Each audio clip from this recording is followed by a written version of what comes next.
Hi guys, and welcome back to our channel. The case that I'm going to be looking into today is the Santa Rosa Hitchhiker Murders.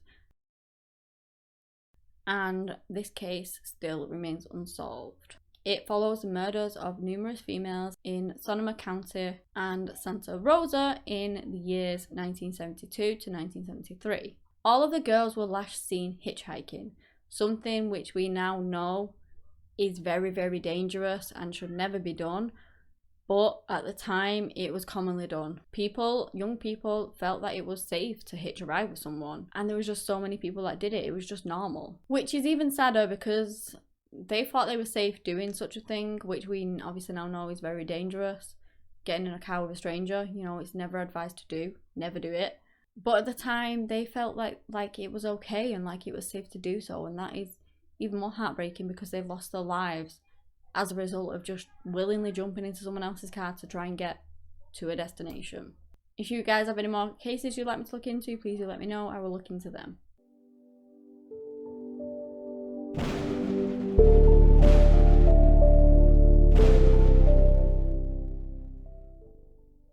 So this case begins on the 4th of February in 1972. The first victims being Maureen Louise Sterling, who was 12 years old, and Yvonne Lisa Weber, who was 13 years old. Both girls attended Herbert Slater Middle School. So on this fateful day, the girls had gone out to enjoy a day of ice skating. They went to the Redwood Empire Ice Arena and they had fun. They enjoyed their skating session and they left around 9 p.m. and that is when they both disappeared. They were last seen hitchhiking back home on Guerneville Road. I've probably pronounced that wrong, so I apologise if I have. Guerneville Road? Could be Guerneville Road. Their bodies wouldn't actually be found until 10 months later, on the 28th of December in 1972.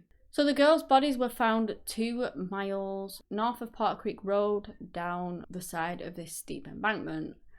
There had just been a snowstorm, and that is after the bodies were found after that.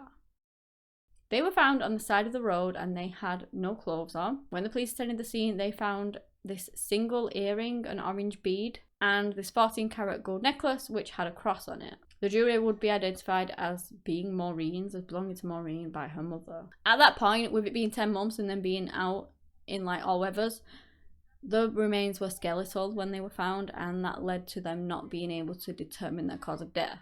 They also couldn't ascertain as to whether they'd been sexually assaulted either. The police believed that the girls had been murdered elsewhere and then obviously their bodies were dumped there later on. They also thought that the killers had kept their clothes. Killers, don't know how many there were. It's still unsolved. Because they didn't find their clothes either. And they were never found. So a month after those girls disappeared, we're back to the 4th of March in 1972. 19-year-old Kim Wendy Allen, who was a student, had gone missing. She was a Santa Rosa junior college student that worked at Lies Park Natural Foods.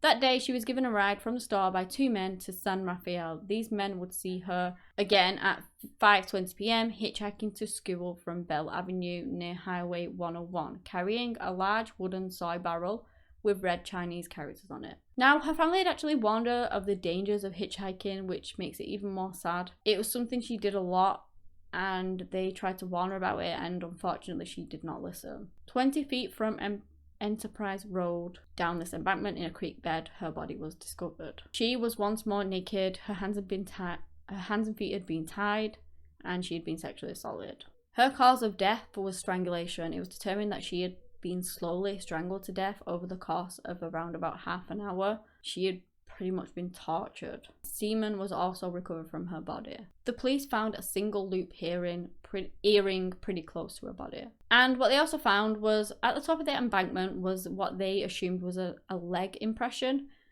So they think that when the killer was moving her body down the embankment, that obviously they're struggling with the weight and whatever and balancing down the embankment, that they actually slipped, and that is what left that indentation. Police interviewed the 2 men that had given Kim a lift that night before obviously she hitchhiked further. They did a polygraph, they passed, and they were both ruled out as suspects in her case. Then on the 11th of November in 1972, 13-year-old Lori Lee Cursor, who attended Lawrence Cook Middle School, was reported as missing to the police by her mother. So Laurie had actually ran away from home when she was reported as missing. They were at a U-Save shopping when she ran away, and so her mum reported her as missing, but then she actually did fully go missing. Laurie was last seen by anyone on either the 20th or the 21st of November when she visited her friend in Santa Rosa. Once more, was a frequent hitchhiker and would often run away from home. On the 14th of December in 1972, Laurie's frozen body was discovered. She was in a ravine approximately 50 foot off Calistoga Road. The killer had thrown her body at least 30 feet over this embankment. They found a single wire loop earring in each ear, but the rest of the earring were missing, so I guess like the back of the earring, there was no backs on it. And they also were not found at the scene either. Laurie's cause of death would be ruled as a broken neck with compression and hemorrhage of her spinal cord. There was no sign that she had been sexually assaulted, and police did believe that Laurie had died a week or two before her body was discovered.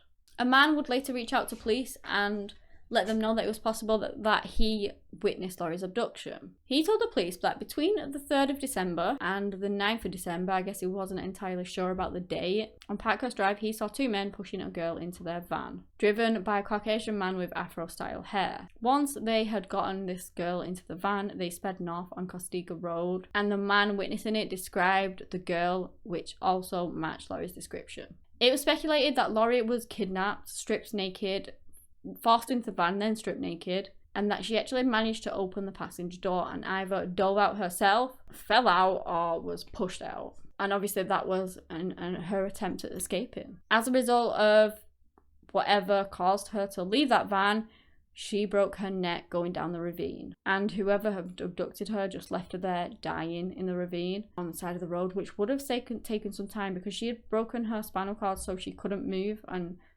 like try and get any help whatsoever, and that wouldn't have killed her straight away, so she would have just been left there suffering, which is horrific. The next victim was Caroline Nadine Davis. She was 15 and actually ran away from her home in Shasta County on the 6th of February in 1973. She didn't fully go missing until the 15th of July in 1973 after being dropped off by her grandma at the Gaberville post office. She was last seen trying to hitchhike a ride near Highway 101. Her body was found 15 days later on the 31st of July in 1973. Her cause of death was determined to be poisoning. Now, I apologise if I said this wrong because I probably am going to. But it was strychnine poisoning or something like that. Strychnine? I don't know. But it was determined that it was that poisoning 10 to 14 days before she was found. That kind of poison produces some of the most dramatic and painful symptoms of any known toxic reaction, so it's not a very nice way to go. They also could not find out if she'd been sexually assaulted before her death. I don't know why, but they couldn't. During the autopsy, they found that Caroline had this injury to her earlobe, and it actually appeared like somebody had tried to pierce it, but not being successful. And so that matches in with all the other cases where earrings have been left behind and things like that. She didn't have her ears pierced, and so whoever did this tried to pierce it for her, but didn't manage to. Police believe that Caroline's body had been thrown over, like down that hill from the road, and that was where she would eventually discovered. The sixth victim was Teresa Diane Smith. Well, she was 23 years old. On the 22nd of December in 1973, she was last seen at Zumba Beach in Malibu. Her plans were to hitchhike to Gaberville, where she would be joining her family to celebrate Christmas together, but unfortunately she never made it. Her partially submerged body was found 6 days later on the 28th of December in Mark West Creek by kayakers. She had been hogtied with this washing light rope. She had been sexually assaulted and strangled, and it was believed that she had been deceased for at least a week. There was heavy rainfalls in that area too, so it's thought that maybe her body had actually drifted down several miles from where she was possibly originally. The next and last connected murder was of an unidentified female whose skeletal remains was found on the 2nd of June in 1979 in a ravine near Costiga Road. They were found very close to where Laurie's body has been found 7 years before. This Jane Doe had been hogtied, which led to a fractured arm, and if you recall how Teresa was tied, that was very similar in the way that they were both tied. She was then crammed into a duffel bag before being dumped in that ravine. Unfortunately, police couldn't determine her manner of death, but what they did determine was that she was aged between 16 and 21 years old. She had wore contact lenses. She had red or brown hair, was 5'3" tall, around about. And in her life, she had suffered from a broken rib previously that had healed up before her death. They didn't find any of her clothes, and it was believed that she actually died between 1972 and 1974. And we still don't know the identity of this woman. Now, there were a few more women that went missing around the same time that people do believe could have been victims of the hitchhiker killer. These victims were Lisa Michelle Smith, 17. She was last seen hitchhiking. Jeanette Camille, who was 20 years old. She was a student at Santa Rosa Junior College and was last seen on the 25th of April in 1972, getting into a brown Chevrolet pickup truck with the driver that looked to be around 20 to 30 years old, Caucasian male with curly hair. None of their bodies have ever been found.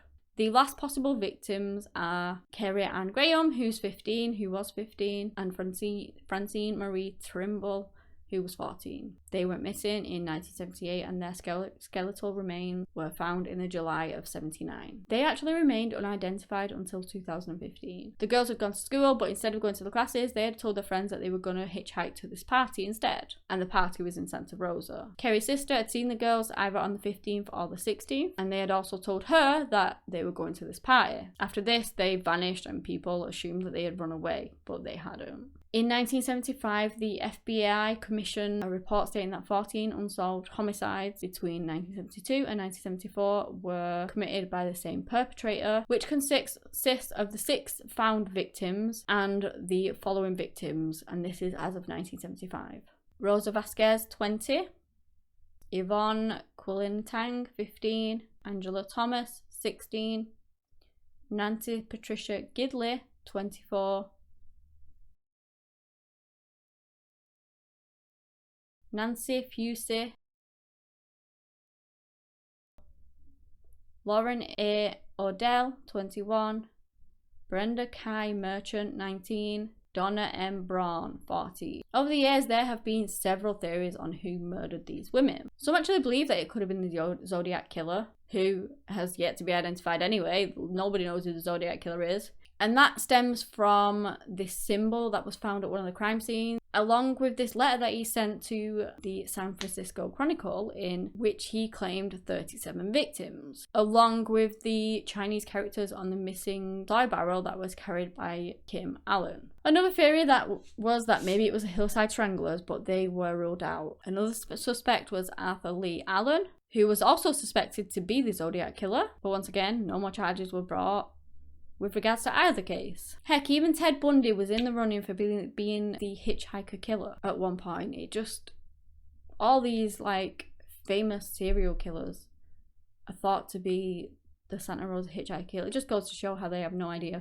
Basically, his credit cards actually cleared him. They proved that he was in Washington in some of the dates that the disappearances occurred. In 2018, DNA testing was brought forward, hoping to identify the killer or killers, much in the same manner that the Golden State Killer was caught. But as of yet, there's nothing. So it pretty much is safe to say that we have no idea who this killer is, or was, even if they're still alive at this point. And it's just such a tragic case. They thought hitchhiking wasn't a danger. They thought it was safe. They get into some stranger's car and then they're murdered for it. So many people lost their lives in this case. And it's just so sad, and we still have no idea who killed them. Of course, they might not all be done by the same one, by the Santa Rosa Hitchhiker Killer. It might not be one person, it might be a few. But it's just with the earrings and stuff and the manner in which, you know, they were similar. That is why they're all tied in. Most of them are tied in. Obviously, for certain, we don't know how many killers there were, whether it was just the one, whether it was multiple and they all worked together. We don't know. We don't know who did it. But as of today, the case remains unsolved. Yeah, that is the end of it. If you have enjoyed this video, give me a big thumbs up and subscribe to my channel for similar content. If you are new here, consider joining the pack. To all my regulars, I appreciate you. Anyway, guys, that's all I have today on the case of the Santa Rosa Hitchhiker Killer. Thank you so much for watching. Until next time, bye.